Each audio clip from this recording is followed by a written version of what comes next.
Maggi വെച്ച് അടിപൊളി smoky Maggi noodles റെഡിയാക്കാമെന്ന് പറഞ്ഞാൽ നിങ്ങൾ വിശ്വസിക്കൂ? ഇല്ലെങ്കിൽ നമുക്ക് ട്രൈ ചെയ്യാം. അതിനായിട്ട് ആദ്യം 2 മുട്ട എടുത്ത് സ്ക്രാമ്പിൾ ചെയ്തെടുക്കാം. ഇനി ഇതിലേക്ക് തന്നെ ഒനിയൻസും ജിഞ്ചർ ഗാർലിക് പേസ്റ്റും കൂടി ആഡ് ചെയ്ത് മിക്സ് ചെയ്ത് സോട്ട് ചെയ്തെടുക്കാം. ഇനി ആവശ്യത്തിനുള്ള വെജീസും പിന്നെ മീറ്റും ആഡ് ചെയ്ത് അതും മിക്സ് ചെയ്തെടുക്കാം.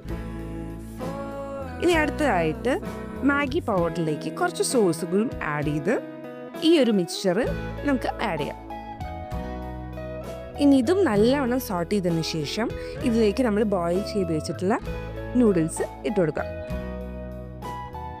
ഇനി സ്മോക്കി ഫ്ലേവറിനായിട്ട് ഒരു കനലെടുത്ത് ഒന്ന് ചൂടാക്കി അതിലേക്ക് കുറച്ച് എണ്ണ ഒഴിച്ച് ഈ മാഗിയുടെ നടുക്ക് വെച്ച് കൊടുക്കാം.